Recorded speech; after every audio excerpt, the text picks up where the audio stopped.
healthcare, law and order, the list goes on.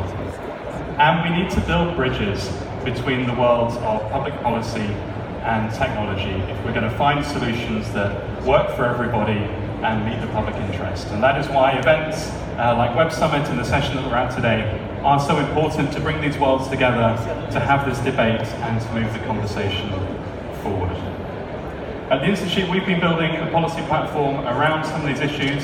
So if you are interested in how to think about the regulation of large technology companies, the future of work, how we modernize government for the internet age, what we do about digital identity or the ethics of artificial intelligence, then please do come and talk to us and check out the reports that we've been publishing, which are online at institute.global.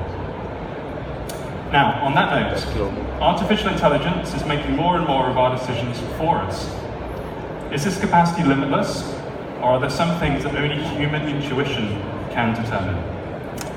Here with us today to take a deep blue dive into the topic is a man who knows all about just how smart AI can get, chess grandmaster Garry Kasparov. He's joined by the founder of one of the world's largest hedge fund investment firms, Bridgewater Associates, Ray Dalio.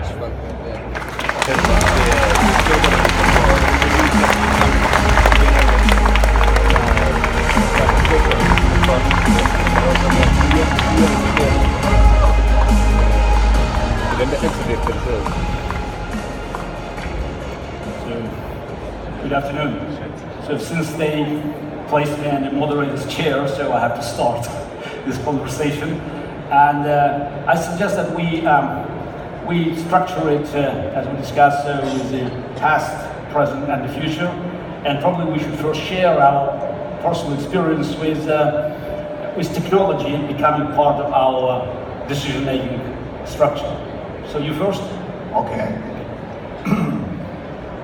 So I started trading markets when I was a kid, and then 1984 the Mac comes along, and I wrote down my criteria for making decisions. I wrote down my principles.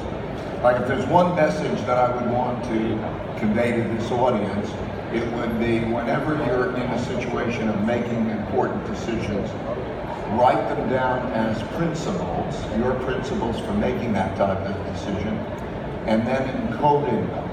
And so what I did was I wrote down my criteria for making a trade, so that every time I would close out the trade, I would then go back and look at it. And what I discovered was, by writing it so clearly, I could see how that decision rule would have worked in the past. And then by making it very clear, I was able to pull in information from all over the world about where that same configuration of circumstances was, and I was able to then make the decision-making process.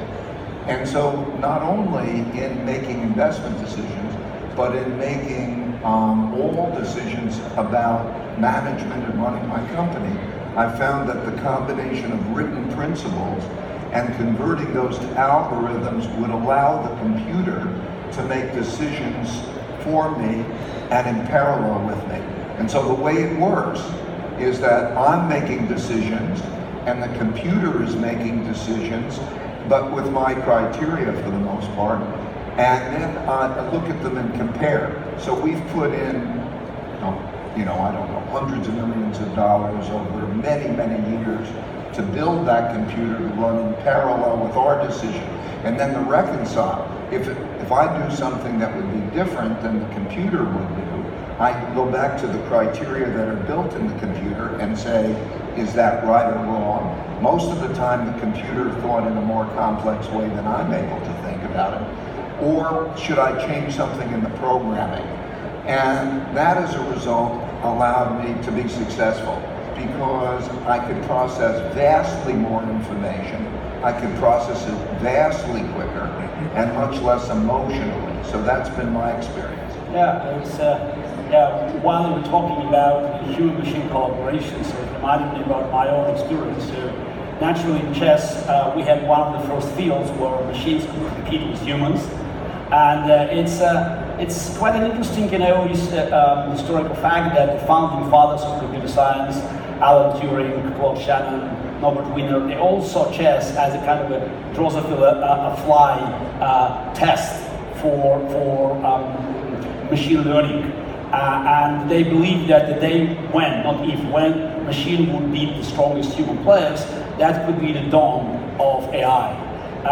As a matter of fact, when it happened in 1997, when I faced Deep Blue in the second match after winning the first one, and I lost the match, it was not about AI, but it was just about a brute force. And this is one of the things that I learned 20 years later, 20 years earlier, that is just in the 90s, is that we should not expect machines to be perfect. It's all about machines being better. And the moment you are talking about closed system, where you, as humans, we identify the targets, we create the rules, machines will eventually have a better performance simply because they're steady hand. They make fewer mistakes. But of course, chess is not nearly as complex as business, as investment. But the lesson that I learned from 1997 match is that it's time to stop thinking about human versus machine, but looking for human-machine collaboration. So how can we find the most effective formula of synthesis of human and machine working together? And what we found out throughout these many experiments in the game of chess is that in the human-machine combination, it's not about the strongest and smartest human, it's not about the fastest machine, but it's about the synthesis, it's about the interface.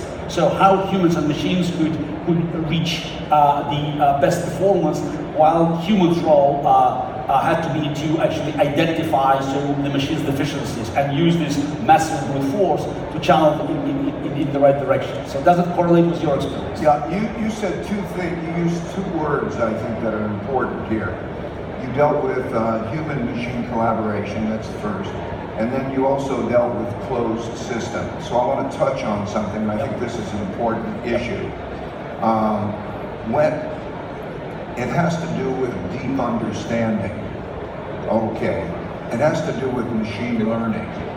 When can you trust machine learning, and when can't you trust machine learning? I think as a rule,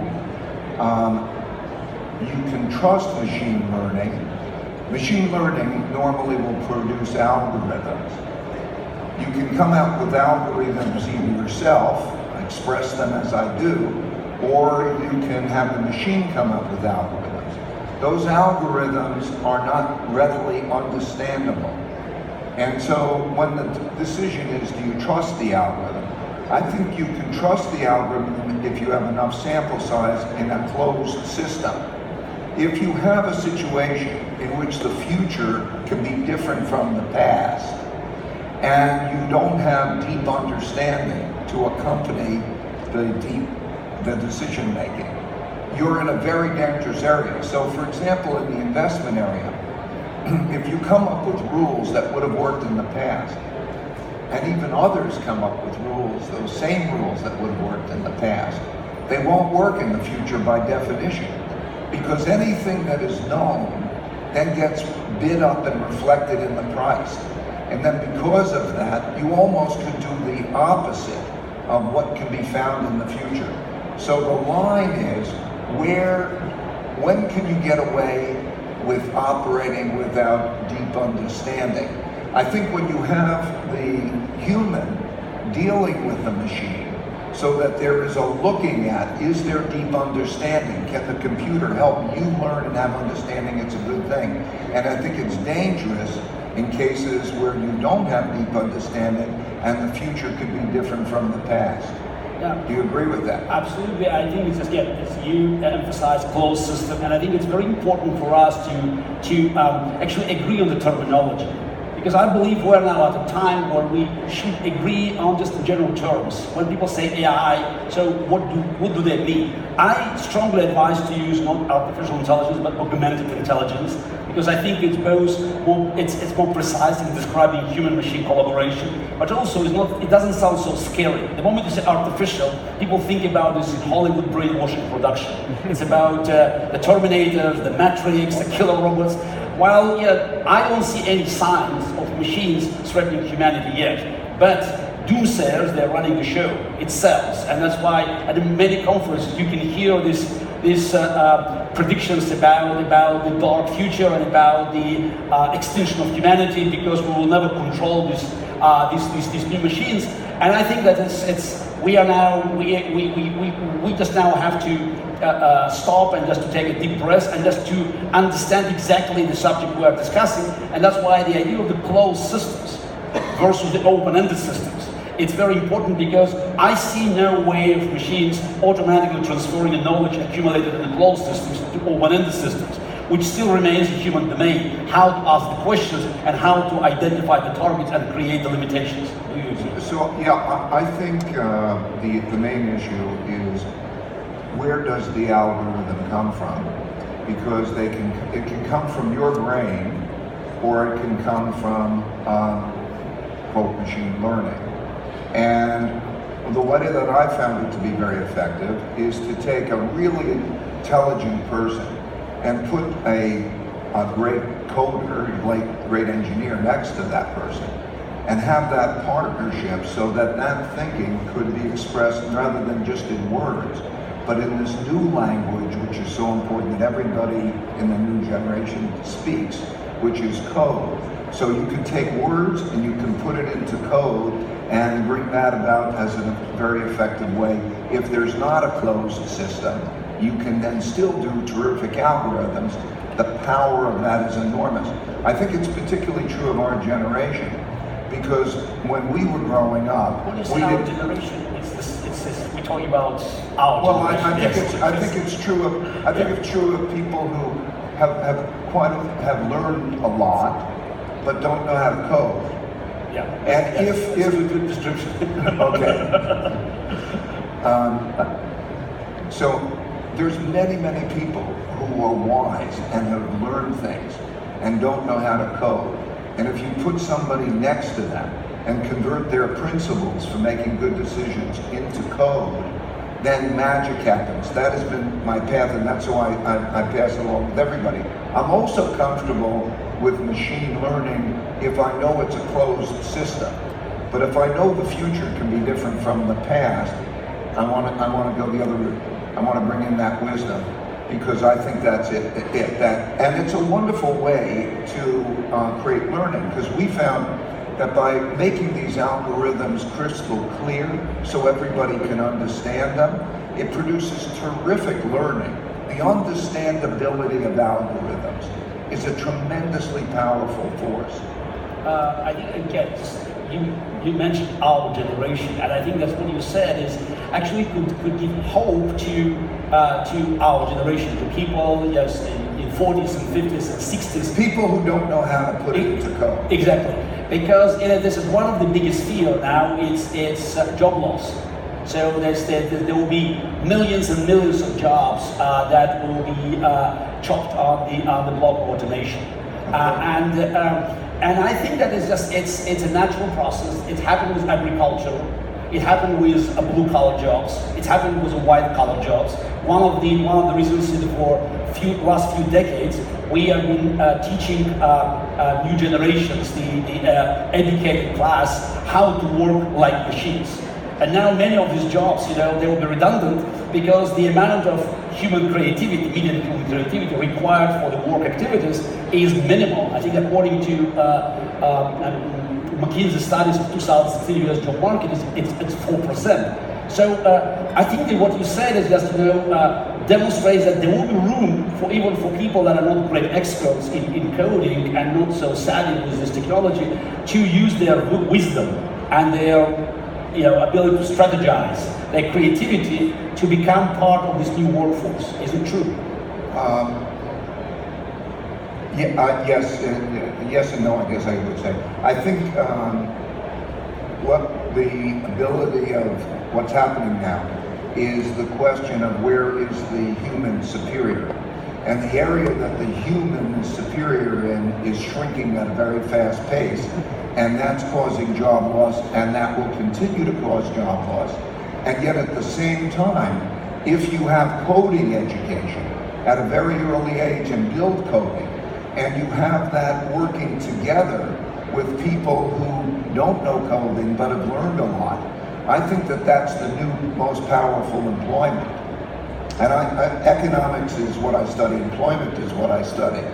I don't think there's a good plan for that. I think that has to do with the educational system. We're going into another domains.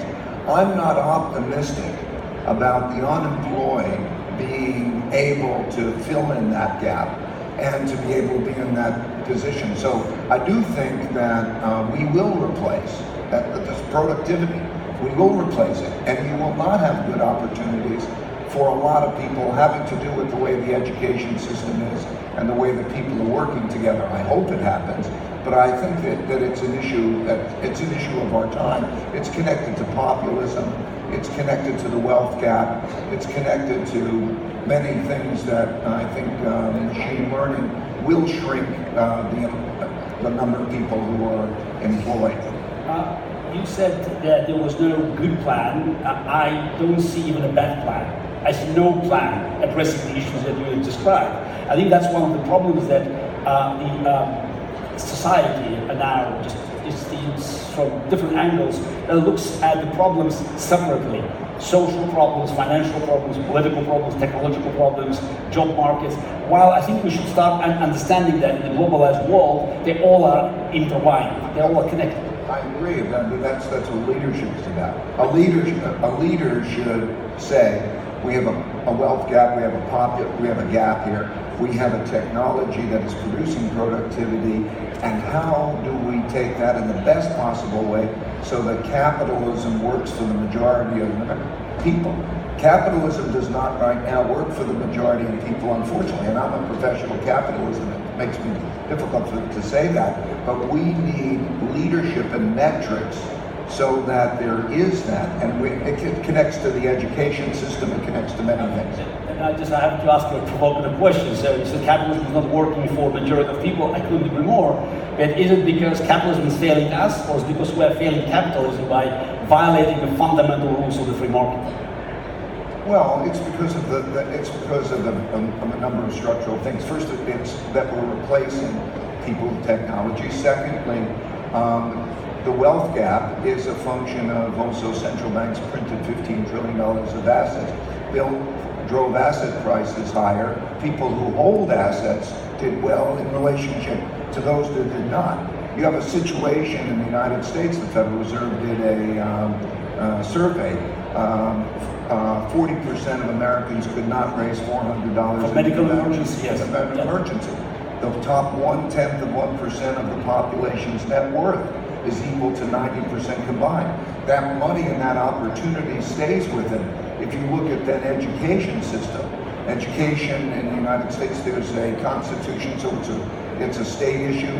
Then it goes to the tax district. So richer tax districts have a better education system. There are large parts of the United States. I live in Connecticut. Connecticut is the richest state in the United States.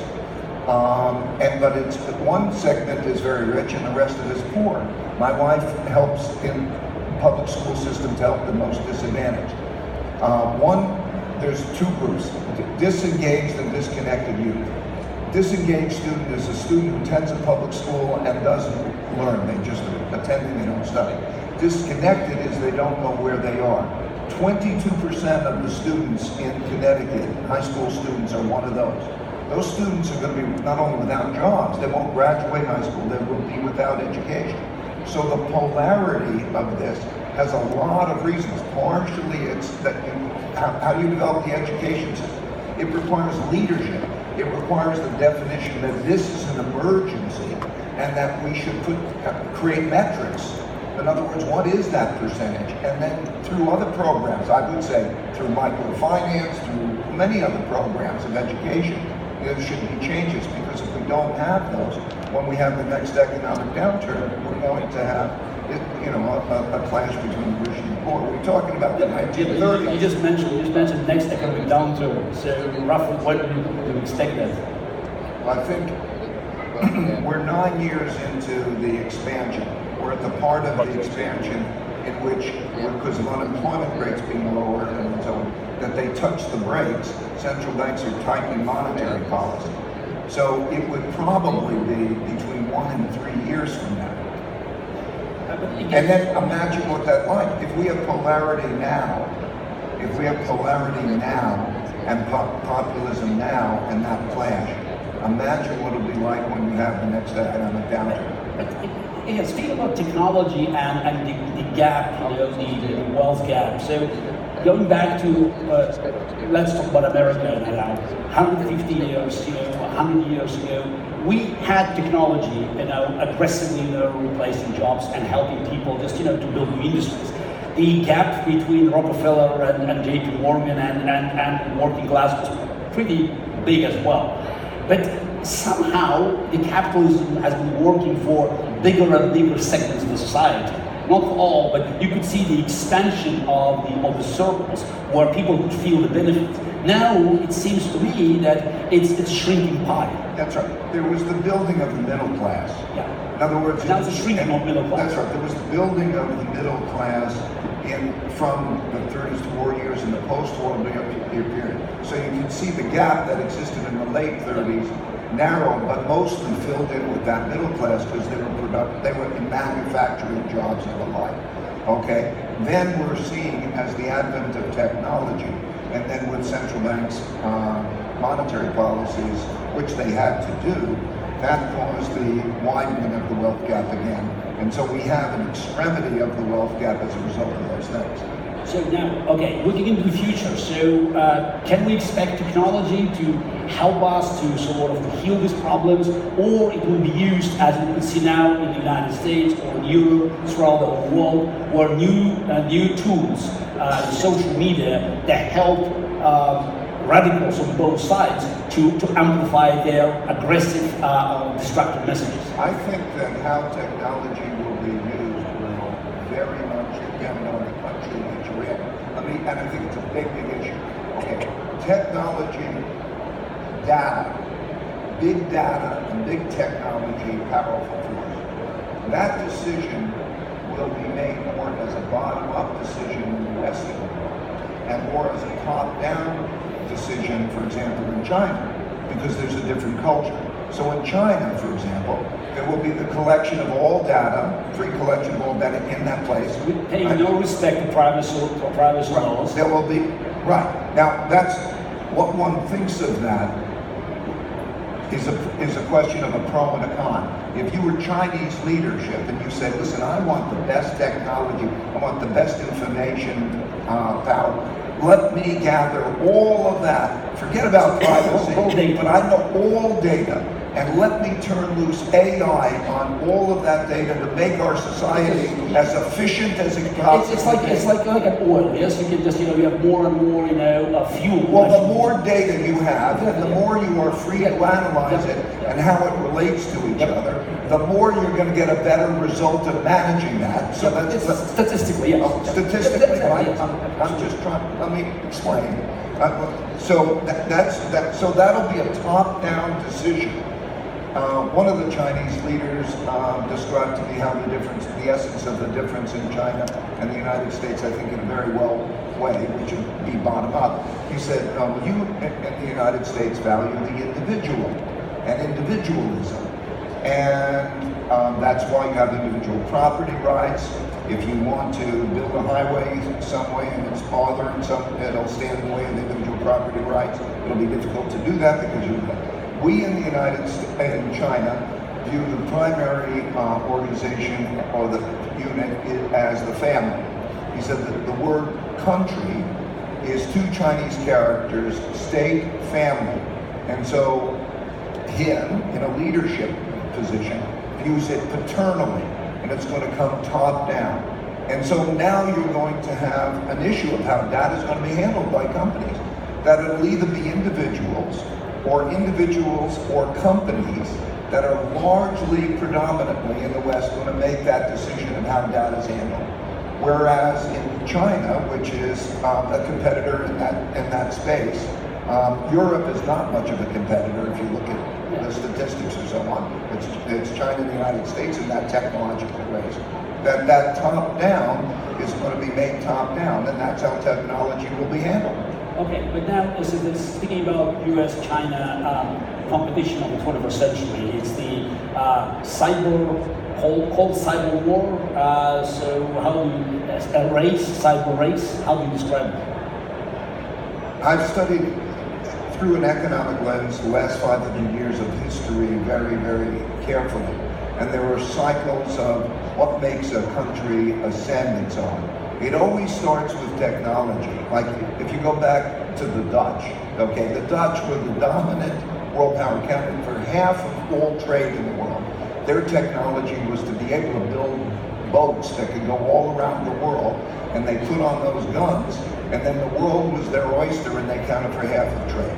And each time there's a technology that makes them richer and makes them successful, and that's a dominant thing. So technology cuts the end. If you win the technology race, the technology in war, the technology in anything. So we're going to have this technology competition that is leading that. And it's certainly going to be competition in a lot of other ways. History has shown in the last 500 years that we're in a situation where when you have an established power at the end of a war, some established power brings about a peace. And the reason you have a peace is because no one wants to fight the established power. That's why at the end of World War II, the United States had nuclear weapons, a monopoly in those. And the United States had the world's reserve currency, 80% of the world's gold. That's why the United Nations is in New York, and the World Bank and the IMF are in Washington. And so you had an era dominated by the United States. We now have a situation in which we have that kind of rivalry developing, and it's developing in a number of areas. Geopolitically, it's developing, and technology is at the forefront of that. Yeah, okay, but just it's can we have just an idea about the brighter future, so that the free world still stands a chance? Because at the end of the day, we keep inventing new technologies. The advantage on the Chinese side, as you just now so vividly explained, is that access to data, whether it's on the internet or in genomics, they can actually apply all the ideas invented in the free world and put them into this massive machine of state-controlled data. I think it, like history has shown, in that 500 years when there's a rising power challenging the existing power, in 12 of those times there were wars of some form. 4 times there weren't. A lot depends how the countries are with each other during that particular period. In other words, I don't like a trade war as distinct from a trade negotiation. We are going to trade wars. We're beyond the trade war. Okay, we're beyond the trade war. We're beyond the trade war. This goes way beyond trade. This goes back to questions in terms of other forms of conflict. And so economically, it can affect supply lines, because in other words, both countries are actually thinking about the possibility of should they have independent supply lines? Should those things that are being produced in China be instead produced in the United States for independence, and that covers cut supply lines. Yet things like, should Chinese students be educated in American universities, are questions that are actually occurring. So you're having this division take place now in many, many ways. That trade war affects capital flows. In other words, if you're Chinese, would you be comfortable investing in the United States? Because you can have economic sanctions that can threaten that investment. And so there are these types of other wars that go way beyond tariffs and other things that are entering the picture. So I think to summarize it, because we're running out of time now, is that it's the free world needs a plan. As we discussed in this last 27 minutes, is that the lack of a plan, a lack of the vision, strategy puts us in the disadvantaged position. Is it correct? But the only way you get a plan is you get great leadership. So, okay, at the end of the day, it's about political leadership that can tie all loose ends and present people with a plan that they can approve or disapprove. That's right, and that is if you hope for a better world. You also have to think individually, how do you take care of yourself in that world? And that's a whole other subject. Still, but are you confident that the free world still has a strategic long-term advantage over unfree world? It has the unique creativity. I think what's unique about the United States, myself, is that it brings in all types of people. You live in New York. It brings in a diversity. It's a country of immigrants that work well together in a creative environment. There's rule of law. There's all of those things. That's the uniqueness. Somebody that I know is, I won't mention, but works at the top of both worlds in technology. He says in that world, the United States is a very competitive world. When you have that freedom, that creativity, it's fantastic. On the other hand, when you're having the supply of engineers, he was describing what it's like to build an important tech company in China. And he says there's a wealth of engineers and so on. And there's also a developing of an enterprise system. So there's entrepreneurship that's taking place in China for a great deal of creativity. I think the answer is it depends on how each operates. If there are more economic reforms in China and more freedom within that constraint, which is what's happening, that's going to be effective. It has to do with the quality of our education, the quality of our infrastructure. You could look at economies. Is the education system great, or is it not great? So that takes leadership, and I think that there are challenges with that. Okay, I think we can summarize in saying that the future is self-fulfilling prophecy, and everything is in our hands. Thank you. It's going to be interesting. Yes.